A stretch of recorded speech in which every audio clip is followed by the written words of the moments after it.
Akamiz Surxondaryodan Toshkentga taksi qilar ekanda. Bir kun 4 ta odamni olibdi-da yo'lga chiqib. Oldida o'tirgan bobo 70 lardan oshgan bobo ekan. Yo'lda ketayotganda boboni mazasi qochib qoldi.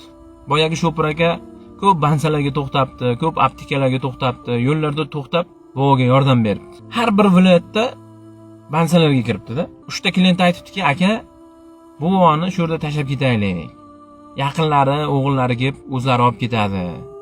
Ko'p vaqtimizni yo'qotyapmiz, bu sozda qachon Toshkentga yetib olamiz deb. Boyagi bobo ham xijolat bo'lib, o'g'lim meni shu yerda tashlab ketavering, o'g'illarim kelib olib ketadi deb aytdi. Boyagi shopir aka ko'nmabdi. Men hali shu paytgacha taksi qilib, yarim yo'lda odam tashlab ketmaganman. Bundan keyin ham tashlab ketmayman. Bobo sizni o'zingizni manzilingizga olib borib qo'yaman deb. Va yo'lda davom etibdi. 10 soatlik yo'lga boyagi akamiz 24 soatda kirib ketdi. Boboni manziliga tushiribdi. O'zi 200 ming so'mga dogovor qilgan ekan. O'sha 200 dogovordagi 200 ming so'm pulni olibdi-da, bobodan duoni olib, roziligini olib ketibdi. Oradan vaqtlar o'tibdi, oylar o'tibdi. Boyagi shopir akani akasini o'g'li bir qizni yaxshi ko'rar ekan. Akasi bilan yangasi 5 marta sovchilikka borsa ham qizni bermagan ekanda.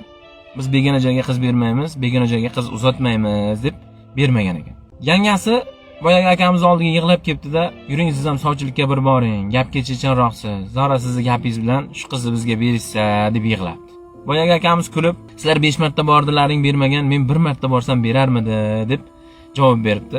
Va yangasiga rahmi kelibdi-da, akasini, yangasini, o'zini ayolini o'zi o'sha qizni uyiga sovchilikka boribdi. Sovchilikka borib darvozadan